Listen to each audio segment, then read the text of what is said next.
Hi, welcome to TGN Tech YouTube channel. I'm Jason. Today we'll be doing the unboxing for the UniFi network video recorder. Alright, so this is not the pro version. This is just the first initial version. It has 4 bays. So basically what you can do is you can do either a single hard drive, RAID 1 or RAID 5. Okay, so these are the configurations that you can do. Alright, so before I actually do the unboxing, I would like to stress that for video surveillance recording, please remember to use the drives that are on the approved list as per the UI.com recommendation. Alright, of course the most popular ones that the Ubiquiti is recommending is the WD purple drives, which are for surveillance recording. Okay, so over here I have a sample of it, and this is basically the drive bay. Okay, so I do have access to additional units, so rather than me unboxing it, so I'm just showing you here. I'm going to place it here on the table for you guys to be able to see it, and remember that do remember to get the purple. Okay, of course you can also buy the drives directly from Ubiquiti, or you can get it from your local IT reseller. Alright, so let's take a look at this box. Alright, so if you are into the UniFi Protect system, okay, do note that this will be a good addition, especially if you're going to go above, let's say, 20 cameras, or if you want a better option rather than just putting your single drive on the UDM Pro. Okay, this will allow you to have redundancy. Okay, so this will allow you to have additional redundancy by having additional drives, and you can create your own RAID.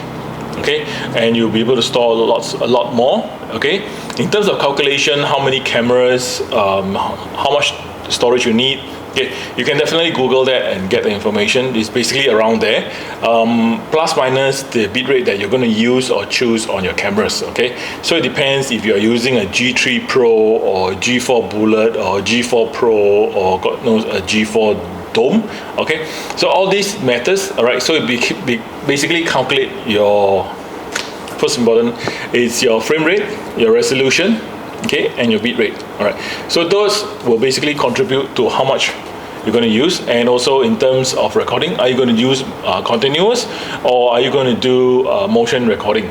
Okay, so all these are basically concerns as to how much space you're going to need. Okay, of course the recommendation would be that on days that is not active or it's non-peak hours, you set it to motion. Okay, so it doesn't eat up all your storage, or you can even set it motion for all the way. Okay, so that's basically what you can do with this particular unit, and of course with the UniFi Protect. Alright, so I'm going to need some space before I tear open this unit. Alright, let me put it down on the table.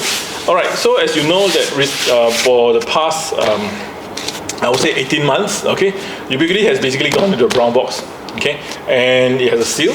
Okay, no more the white color box or any other color box. Okay, and all the details for all the information on the product itself is basically on the carton box itself. All right, so we call this a carton box.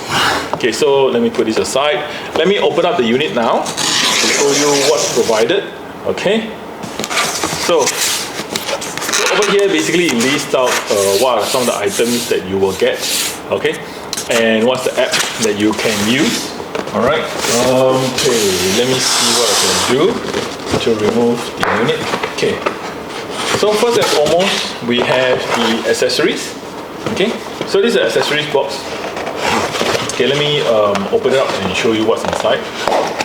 Okay, right, so you have your power cord. It's basically using a C13. Okay, at least a 10 ampere or 13 ampere. Let me put this aside.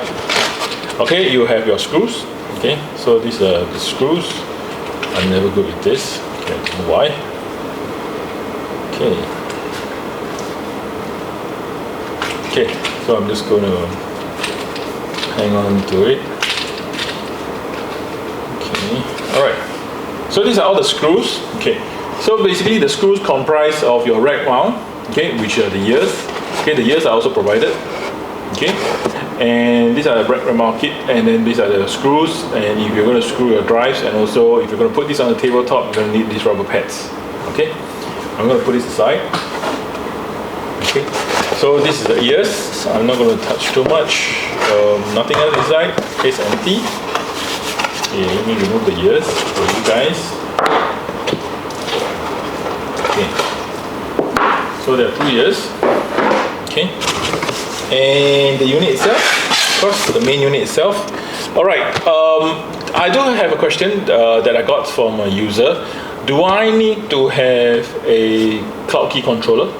Or do I need to have a controller on premise or on site? Or do I need to have UDM Pro or UDM in order for the UNVR to work? Okay, I've tested it. Actually, you can actually run this by itself, standalone. Okay, so let's say that you may not be using Ubiquiti UniFi switches, or you may be using Ubiquiti edge switches, edge routers with the access point. Okay, but of course, access point you still need a unified controller for the UniFi network. Okay, you need the OS. All right, then you can use the UniFi Protect for the cameras. Okay, so let me set this aside while I pull out the unit itself. Okay, so over here we can see the unit. Okay, we can see the unit with the styrofoam case. Let me remove this. Okay, let me remove this. Okay, and let me see. Okay, so it's over here. Okay, so this is where you remove the plastic wrapping. Okay, and let's take a look. Okay, let me slide it out. Okay, right, let me flip it around. Okay, do take note, the LED light in this case will be flashing over here. This is where your indicator will be. All right, so let me see. Okay, here. All right, so this is where you're going to have to see your white light or your blue light once it's adopted. Okay, and if you have signed in with your UI account, and these are the drive bays. Okay, so what happens now is it's